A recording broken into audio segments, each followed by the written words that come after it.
Hola, mi nombre es Génesis Corona y hoy les vengo a presentar un pequeño resumen de todos los temas que hemos visto en la materia de Derecho Romano con nuestra docente María.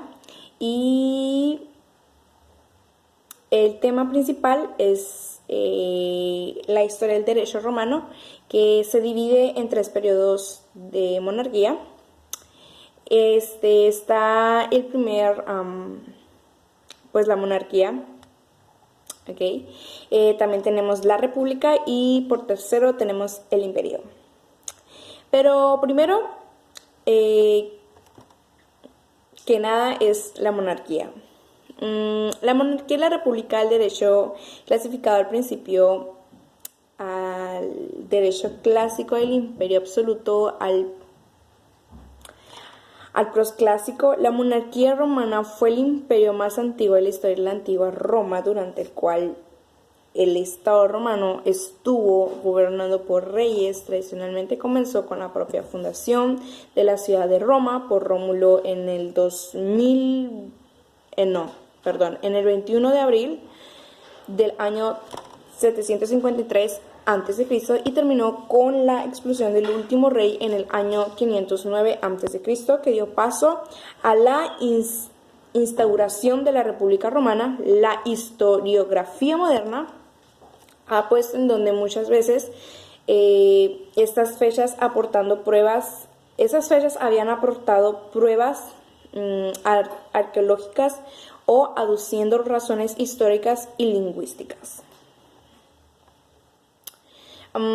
También por otro lado la república, que sería el segundo punto, se denomina república el segundo periodo de la historia romana, el cual inicia desde la expulsión de Tarquino el soberbio 509 a.C. hasta el año 99 a.C., en el que Octavio se hizo emperador con el nombre de Augusto. En esta etapa de Roma se convierte en la primera potencial del mundo antiguo, con numerosas colonias en Europa, Asia y África, gracias a su política expansionista y al hecho de contar con un poderoso ejército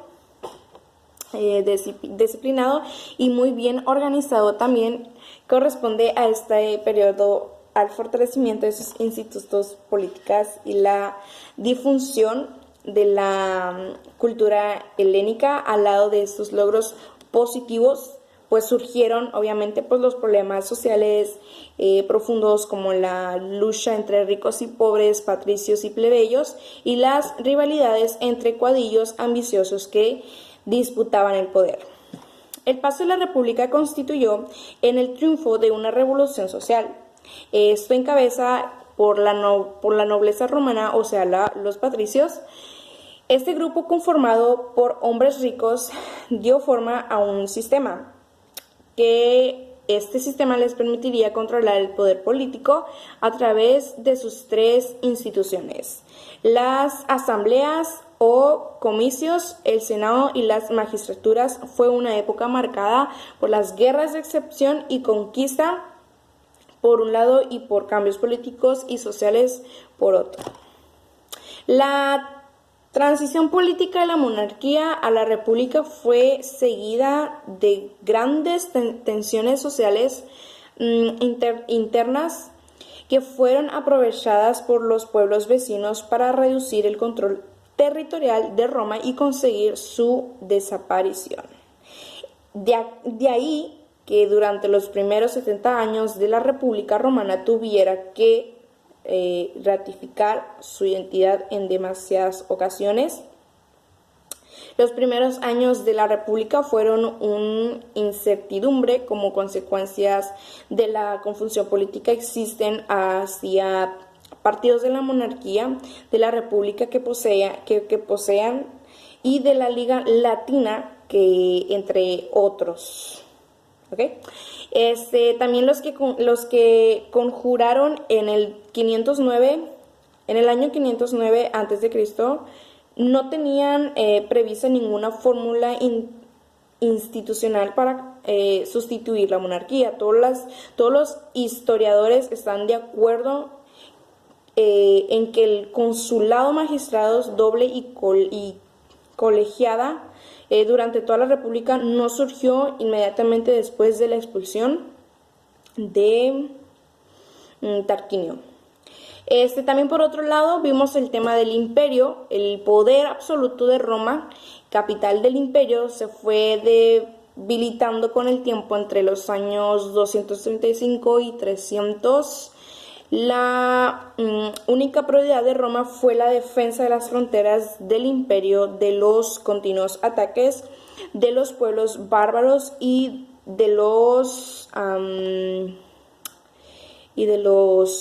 que provenían del imperio sassanidino de Persia. La presión de estos pueblos motivó que el ejército asumiese el poder a partir del 235, momento que se conoce como Arquía militar y que duró unos 50 años. Estos emperadores soldados tenían una única finalidad: la lucha contra los enemigos del imperio. También la consecuencia de estas guerras fue el encarecimiento del mantenimiento del ejército y el alto grado de endeudamiento para mantenerlo, lo que llevó al empobrecimiento de la población y a la pérdida de su identidad y sus valores. Un aspecto de su pérdida de identidad fue la crisis religiosa y por la invasión de nuevas religiones orientales.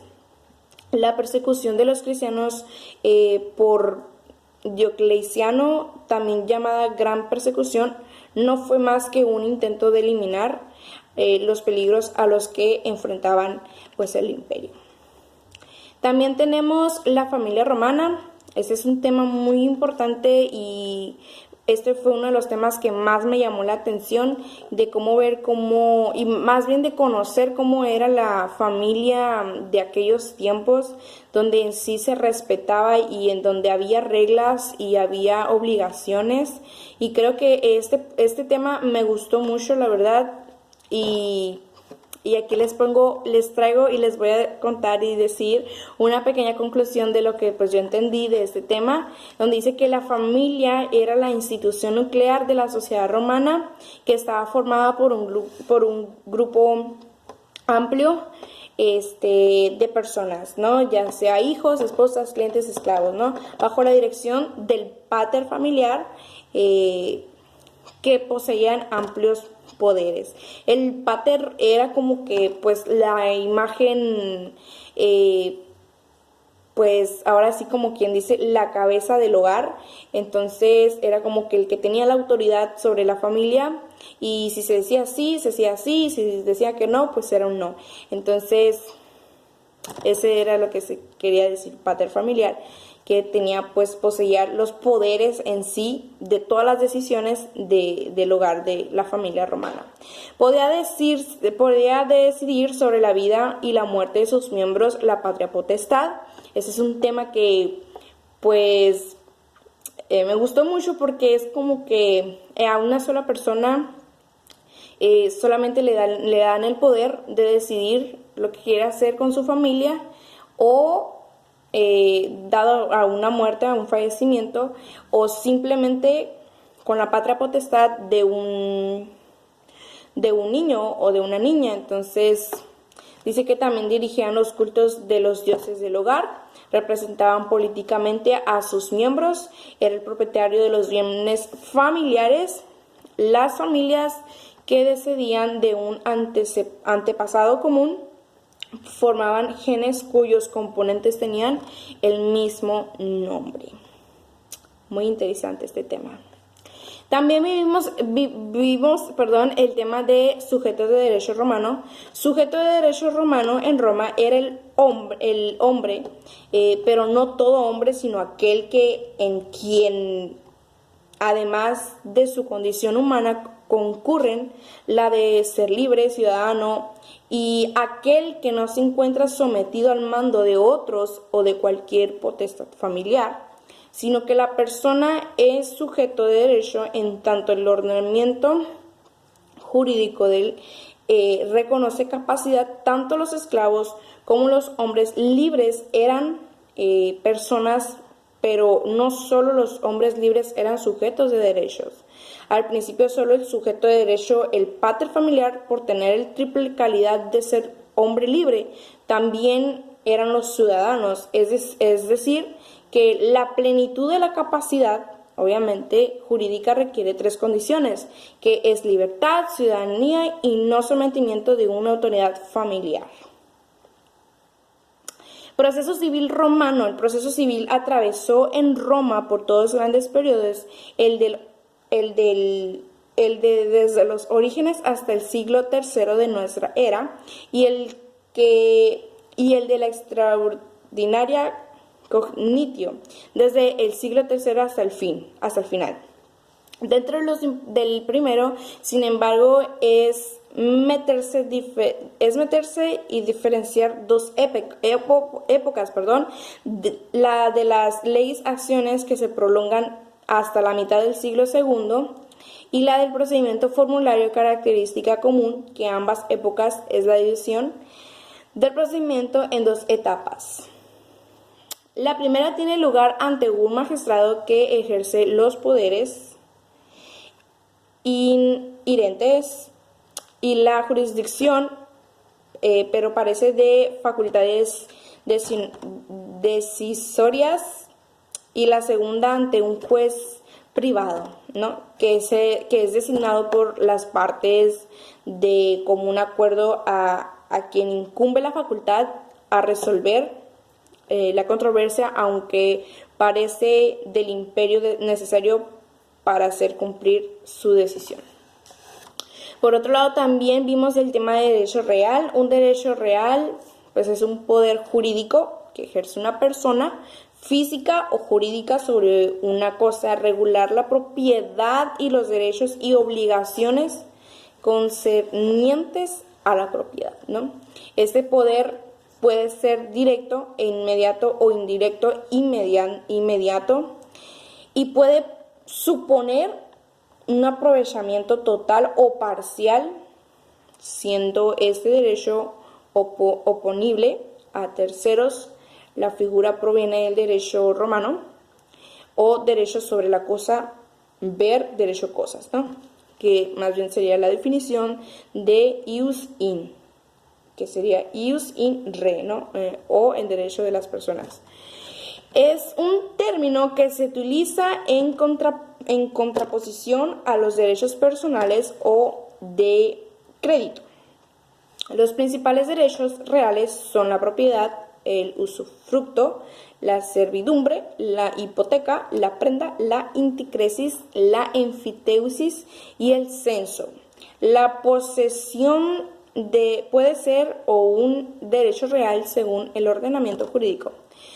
También otro tema que vimos, contratos de derecho romano. El contrato o contractus fue una de las principales fuentes de derecho romano y se define como el acuerdo de voluntades entre 2 o más personas para crear una o varias obligaciones entre ellas. En el derecho romano, el contrato debía estar sancionado y regulado por la ley para que en esta tenga validez. Es necesario que cumpla con ciertos requisitos mismos en la que el ortoga, haciendo que existan sujetos y entre ellos tengan el conocimiento, objeto, causa y forma. Y por último, la sucesión.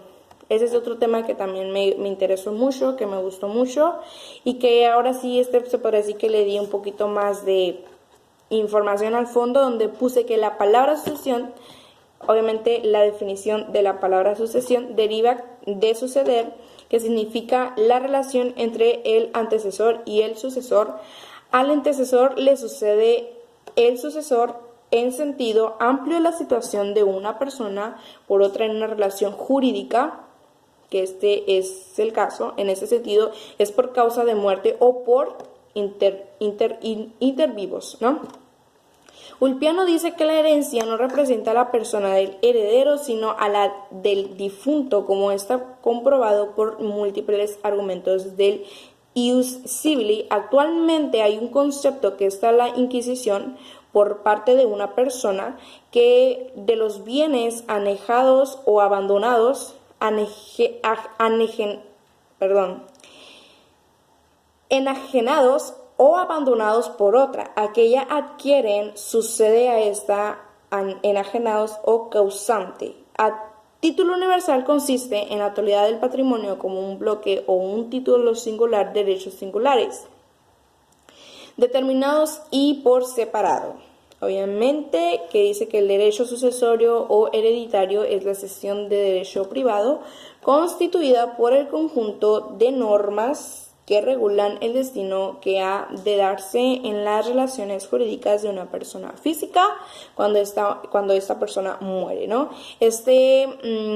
Encuadramiento de sucesiones formando uno de los tratados del derecho privado es moderno, ni en las instituciones justinianas ni en el digesto hay sistematización de esta materia.